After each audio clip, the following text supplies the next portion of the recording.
planet Venus.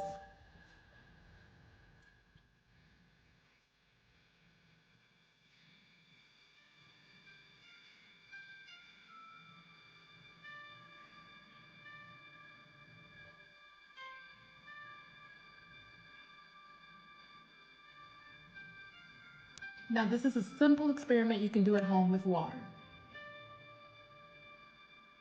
Looks very similar to the planet Venus, doesn't it?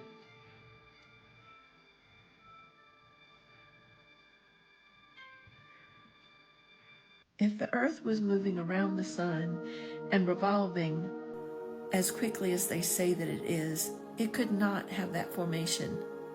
Their lies are about to crack wide open. What goes on in the dark comes out into the light. They cannot crack the firmament. Only Yahuwah can change it. How is it possible for any man to think that any other man or woman could undo the work of Yahuwah? Only Yahuwah can do that. We're living on the flat earth with the dome, the firmament. As we start to look around us, we start to wake up, our eyes open, maybe that third eye opens, we start to understand, wow, this isn't what I thought it was. Maybe instead of being a worthless blob of goo that came from nothing and then developing into apes that were oohing and ahhing and then eating bananas like a bunch of idiots, maybe instead of that, we actually are the center of the universe. Maybe we are special. In fact, maybe there is unbelievable evidence of creation. But the government has decided to hide that from you. Why? Why is there so much misinformation? Why is there a giant disinformation campaign going on right now when it comes to things like flat Earth? Are my eyes lying to me? Or can I trust what I'm actually seeing? But Christopher, the Earth is a globe. I was told that when I was 1 year old. They said, look, this is a globe. Isn't it interesting? It's one of the first things that you're actually taught. The Earth isn't flat, it's a globe. Even though for hundreds and hundreds, if not thousands of years, they thought that the Earth was flat. Oh, but Christopher, we have all these images of outer space that show that the Earth is a sphere.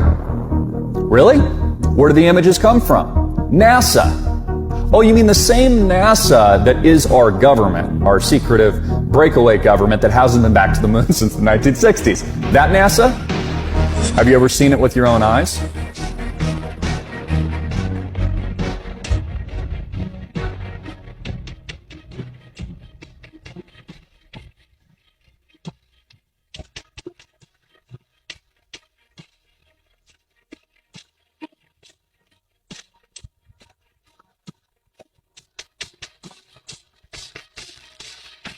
How come none of the electronics account for curvature of the Earth when you're flying a plane?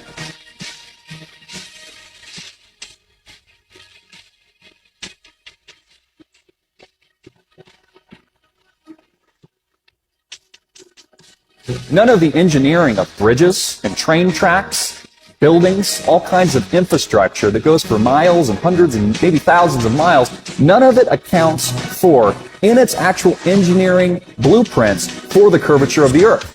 I mean, if I was building a giant bridge of hundreds of miles, wouldn't I have to account for the curve? Let's look at the photo. You say that's me? Okay, check out the name badge.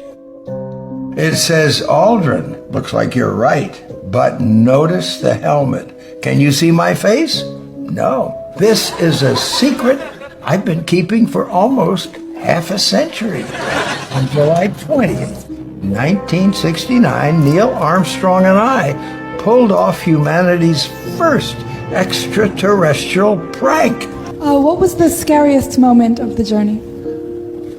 Scariest? It didn't happen. It could have been scary. Why has nobody been to the moon in such a long time? That's not an 8-year-old's question. That's my question. I want to know.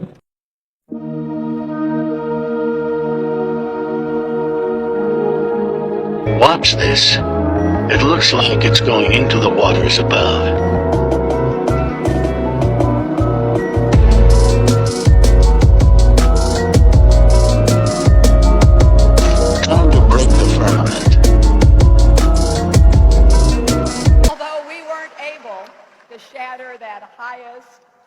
glass ceiling this time, thanks to you.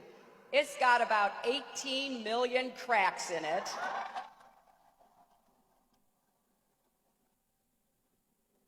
And the light is shining through like never before, filling us all with the hope and the sure knowledge that the path will be a little easier next time. Peace.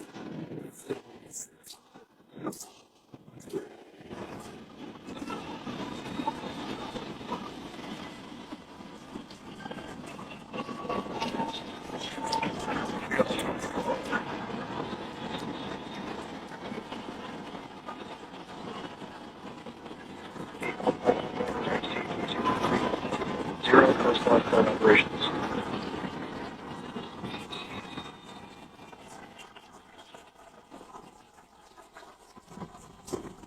Booster upper chamber pressure is nominal.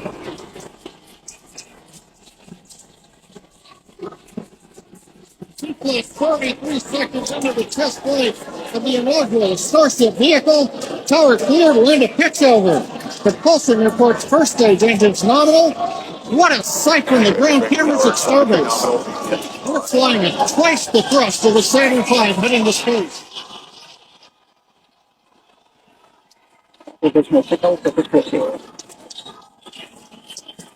We're throttled down and throttled back up. Going through the period of maximum aerodynamic pressure.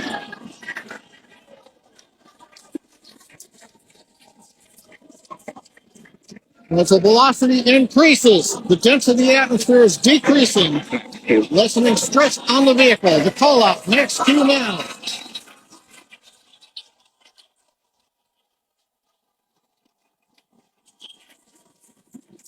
Continuing to watch the first stage as we head downrange.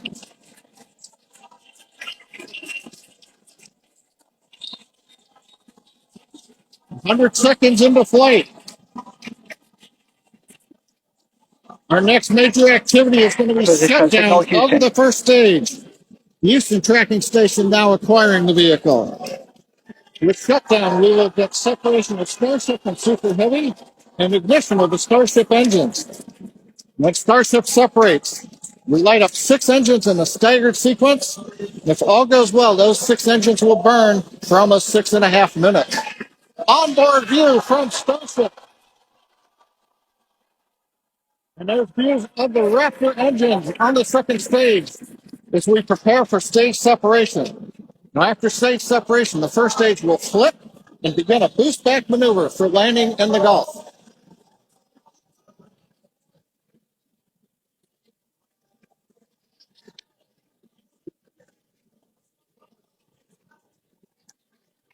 Continuing to fly, 2 minutes, 40 seconds. Let's get ready for main engine cutoff.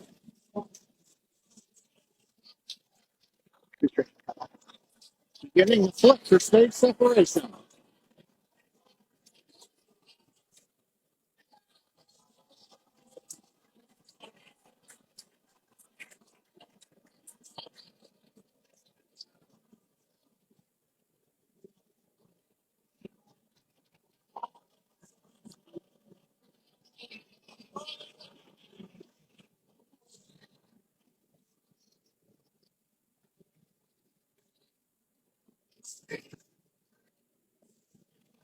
As of right now, we are awaiting stage separation,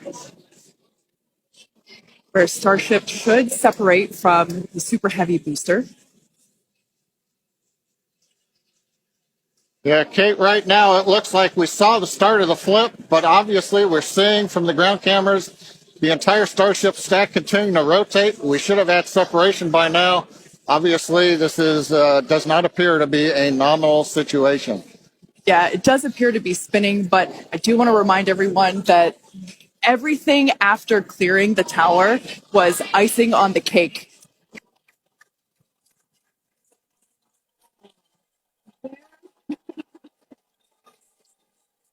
And there, as you saw, as we promised, an exciting end